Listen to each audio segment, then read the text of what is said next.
Takže čau lidi, vítejte u dnešního videa. A dneska jsme tady v prvním díle a tohle je série Snažím se přežít v hardcore Minecraftu a zabít Ender Draka. Protože jsem nikdy nedohrál, myslím si, že ani klasický Minecraft a okořením si to hardcorem a já doufám, že si užijete dnešní video a zatím čauko. OK, takže zdar lidi, je u mého prvního videa, neoficiálně, ale to nevadí. Dneska tady máme Minecraft a dneska si jdeme vytvořit můj jakoby první svět, tohle není úplně oficiální svět, to je prostě takový testovací, takže pojmenujeme to nějak legendárně, prostě úplně, prostě nějak úplně skvěle, hrozně originální, ale bude to hardcore, takže to bude dost těžké. Mám tady už připravený seed, takže tak. A to je všechno, takže jdeme vytvořit nový svět. A jdem na to. Zlat. Jak vidíte, mám trošku shadery, takže to vypadá o něco lépe. Vypadá to, že jsme docela v nádherném světě. Vlevo nahoře mám počítat lodní, takže se mi aj budu počítat dny, kolik tady strávím. A taky mám minimapu. Takže můžete třeba vidět, jak to tady vypadá. A tohle jsem já teda. Čauko. Mám nějaké aj jako módy, ale kdybyste třeba chtěli nějaké vidět, tak můžete klidně napsat do komentářů. Tohle je asi moje první video, takže nebudu dávat jako, že byste, nebo říkat, že byste měli dát odběr nebo tak něco. Prostě takhle budu hrát a třeba objevíme něco zajímavého. To je poprvé, co teď hraju s shaderama, takže musím jako říct, že to vypadá fakt krásně. Vypadá to, ta voda je taká hezká hrozně. A když se kouknu na tu mapu, tak vypadá to, že někde tady je jeskyně, takže tam se vydám. Což je tímhle směrem, takže jdeme na to. Můžete vidět, že ta voda je fakt hezká. Tady nějaká vodní jeskyně, do které se ale vydávat nebudu. Takhle jako hezké ty paprsky jsou moc hezké. Po cestě tady vezmu nějaké sugarcany, které tady máme, protože ty se budou hodit na enchant. A enchant se rozhodně hodí. Ono vzhledem k tomu, že to je hardcore, tak já se budu snažit jít na draka až v nějakém lepším vybavení a celkově tuhle sérii hrát vážně, protože tohle je prostě nějaké moje první větší hardcore svět, který bych chtěl hrát. A proto ho budu i natáčet na YouTube. Takže doufám, že to bude dobré a že si to užijete. Mám tady docela velkou jeskyni a já to hraju, kdybyste se ptali na verzi 21.21.11, takže jednu z těch novějších a Je to dost možná trošku zhorší myška, protože já úplně mně prostě někdy nefunguje myška, takže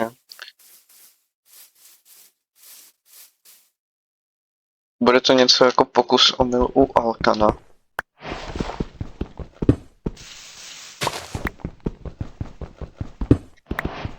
Já nejsem nějaký profesionál teď, ale hlavně já jsem si hrozně změnil controls.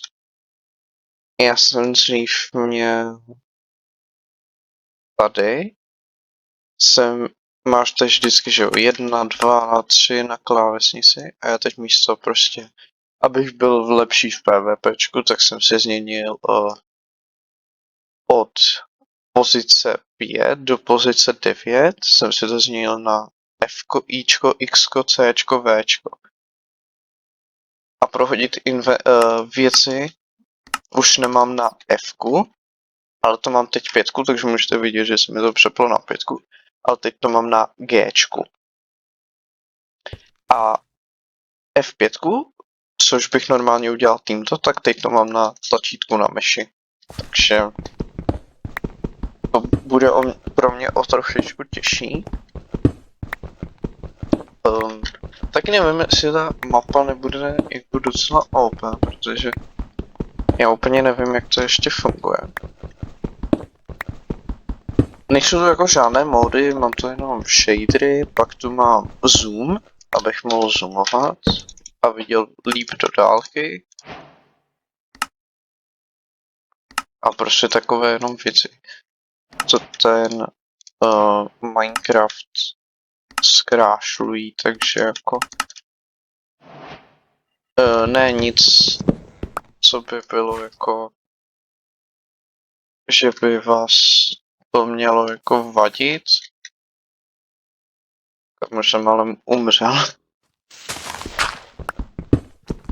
Já se chci prokopat dolů, ale vidím tam creepery a to jako mě zase tak jako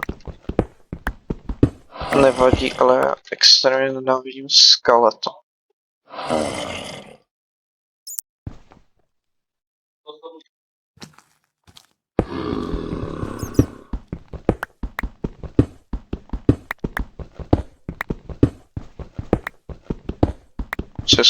Už jsem skoro dole.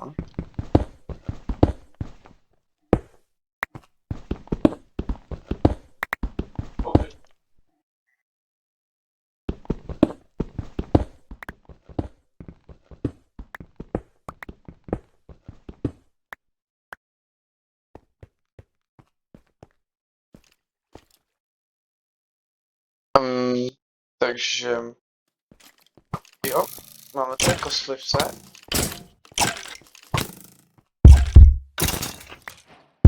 OK, to bylo docela těsný. Já nevím, já asi vezmu trochu kopru a možná ještě nebudu chodit do téhle jeskyně. Já si tady dám jenom bod. Ove modrá jeskyně.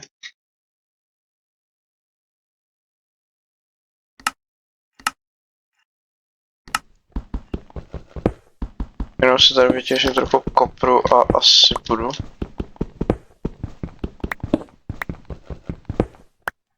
Na celý armor. A na nástroje, teda myslím, že v téhle verzi už je koprový armor.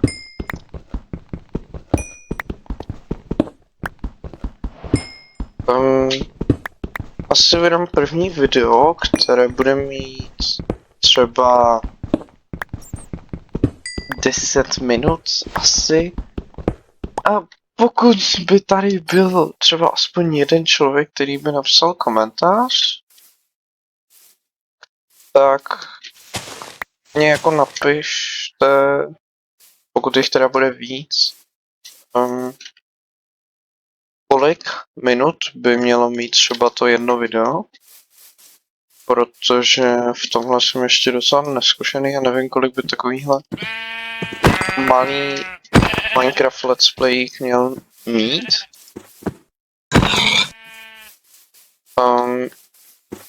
Také si asi budu muset zařídit, abych měl třeba lepší zvuky, protože nevím, jestli ta hra teď třeba není moc nahlas.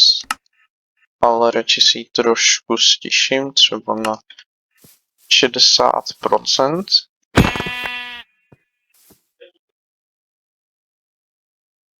OK, takže teď tady byl trošku krátký střih asi. Takže pokračujeme. No, takže... Co to? Stalo se mi, že vidím nohy něčí. Tady je lavové jezero, které... Trošku asi nebylo hezké jak to. Přemýšlím... Do prčic, kde se chci zabydlet? Tady třeba ten ostrovek jako nevypadá špatně, ale podle mě je taky malý, takže se chci kouknout na tenhle. Takže... Ostrov. Rov, neumím psát.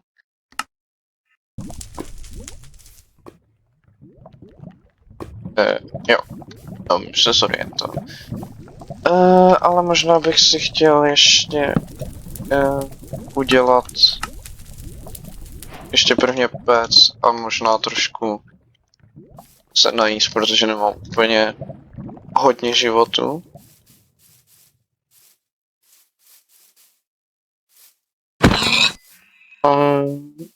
Nevím, jak to bude s kvalitou videa a vlastně jako s čímkoliv v tomhle videu.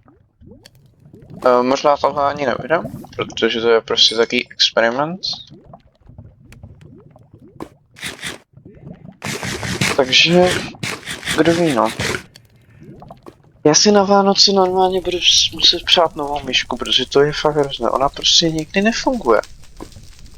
To je fakt otravné. Jo, kdybyste třeba chtěli jinačí videa než jenom z hardcoreu, tak jako můžete klidně říct. Nebo jako napsat do komentářů, že jo, ale... Já ještě nejsem úplně profesionál. A nemám jako by zatím moc nějaký předpoklad třeba kolik tady to video bude mít zhlédnutí. Protože já jsem jednou točil na YouTube, ale v jiném kanále a točil jsem Bravko, protože jsem v té době neuměl točit na počítač. Takže vlastně tohle je taky hodně experiment. Tohle video si pokusím nastříhat co nejlíp, ale bude to asi můj pravděpodobně první nějaký střih, který budu dělat na počítači. Asi se poradím s ChatGPT nebo třeba se kouknu na Wiki, ale pochybuju, že na Wikipedii toho najdu nějak hodně. Takže bude to také složité. Taky já jsem si zrušil otáčení myši, takže já teď třeba točím kolečkem na myši, ale ono to nefunguje, že jo? A já teď můžu jenom takhle, abych se naučil to, že mám teď prostě jinak ty sloty, takže... možná mě to hrozně podělá, protože asi bude hodně dlouho trvat, než se naučím toto. Ježiš, trident, ale ne. Zombík s tridentem. Způsob vyspat. Takže den 2. Nevím, jestli to den 2 není jako moc velké, že to je i jako větší než třeba ta mapa. Ale... Vlastně nevím, jak co bude vadit třeba na té obrazovce u toho videa, asi třeba nebudu nic dělat jinak. Tady ten ostrov jako není špatný, ale já vlastně nevím, kde chci bydlet. Takže Je to také subjektivní, jako. Výhled jako je krásný na všechny strany, protože teď mám, že jo, ty nové shadery, které jsem, že jo, předtím neměl, takže jako to je hezké. Ale vlastně nevím. Je to taky hezký ostrůvek, ale pro dnešek už to ale bude všechno. Doufám, že jste si to užili. To jestli jo, nezapomeňte aspoň like dát a uvidíme se u dalšího dílu. Zatím se mějte, užívejte života a čus.